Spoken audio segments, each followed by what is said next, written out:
Good evening, ladies and gentlemen, hammer people, and clamped people, and welcome to Gustav Making Stuff, where, well, now we are going to do back to Fallout territory by making the most important things from Fallout New Vegas. So let's get going.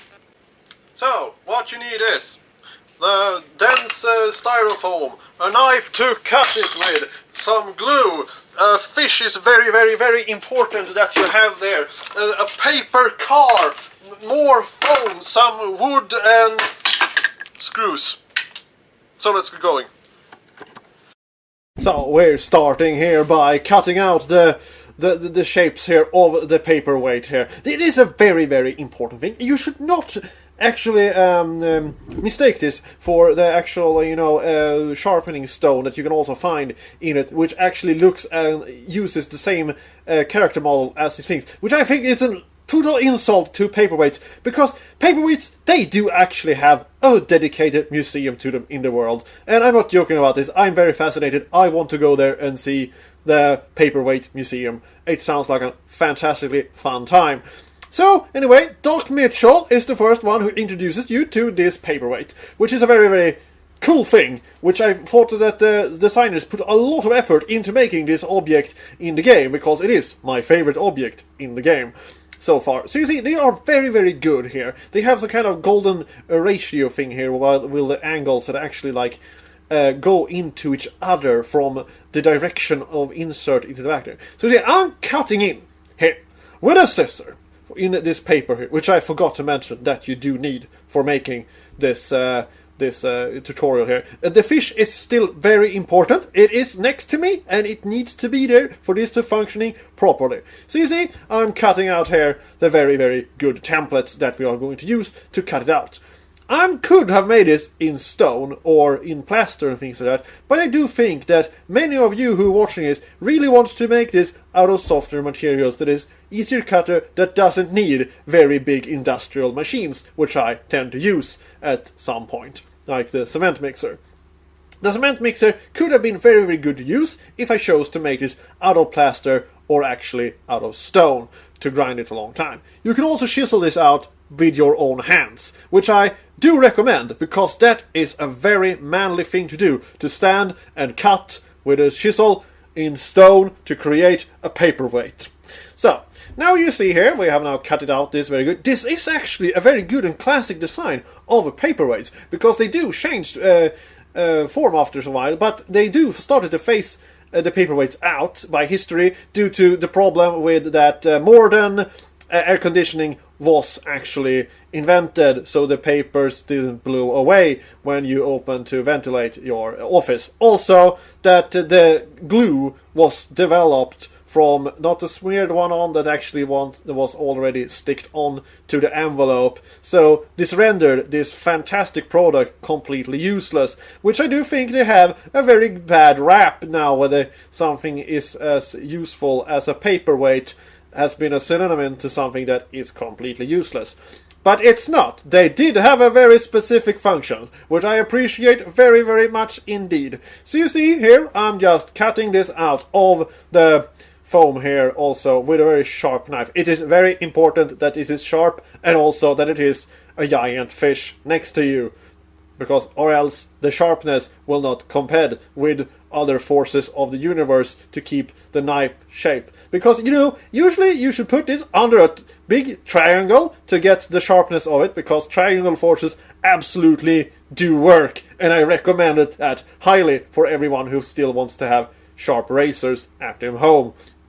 So you see, now when I'm measuring out, they are very exact in both sides, because it's very important that this thing is straight. So you see, I'm cutting now here also the sides, and now I actually have done this because my fingers started to hurt a little bit from just having the blade, which is kind of a stupid thing to do anyway, to not have the blade in its proper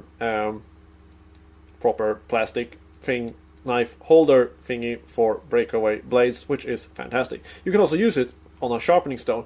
Don't use it on the same sharpening stone that they have rehatched the model from Fallout New Vegas because I think that is a heinous crime for disregarding the usefulness of this paperweight. So now you see here, I'm cutting in here. It is a little bit tricky due to you have to do it in an angle and then you have to put it in inside. But you see, if you do this properly with a steady hand, it will be very good. But it is important that it is sharps indeed. So, now, more about Fallout here, that I am now returning to the format, because I do have some more ideas. But we're starting here with this paperweight here. Now, here comes with a small detail here, that it actually have a little bit of a cut here thing going on. The problem with this block of styrofoam here, it isn't really straight. But then again, this is a post-apocalypse world, so I'm sure that the paperweight has been shipped due to it has been used in battle many times when Doc Mistral has defended his house from super mutants who has been attacking, or probably also when Victor was moving into is it Springwell or Good Springs? I think Good Springs is the name. Oh, sorry, you might correct me on this, but the town we're starting in Fallout New Vegas. So now while he is being shipped off, that's why he's a little bit dented on the side, because he got a paperweight flew on his side. This is complete accurate lore from the Fallout website, which I actually have looked up just for this episode to see that this paperweight that I'm doing here has a very significant history part of the Fallout lore and history, which is not very usual to find this extensive lore on this kind of objects in the game. But then again, the Wikipedia, the Fallout Wiki, is very, very fleshed out on the usefulness of this paperweight. So, now you see I'm actually doing all the little rounded edges there on the paperweight there, so it can be attached like that. And now I am going to do a little bit of a base coat here of brown paint, and it's very important that it is brown, because there is actually a brown limestone here, or is it marble stone? Sorry about it. Marble stone that is being cut from.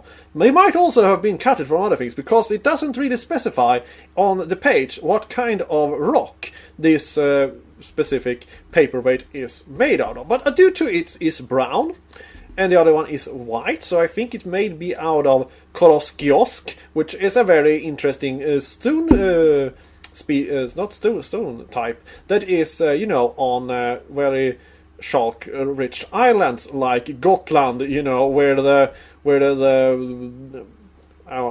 I can't talk today, the Seven Seals that Ingmar Bergman did was recorded there, and it has a very interesting structure for it. Now, you see here we have the brown marble. Why did I mention marble? No, it's it's marble. Whatever. Stone! Brown stone!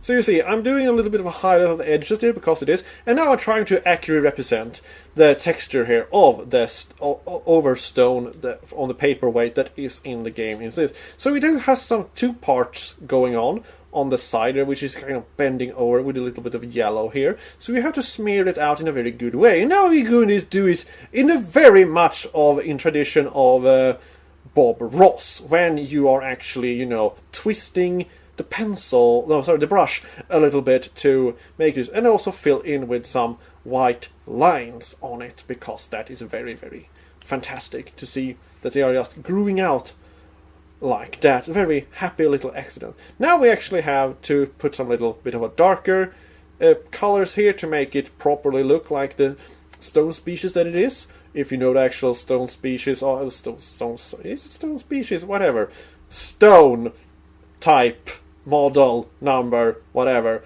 But you see, here it is now, very lovely, and I hope you find this informative, and thank you for watching. So now, I hope you all enjoyed this episode very, very much. And now you know how to make this very important paperweight from Fallout New Vegas. So, happy April Fools, everybody.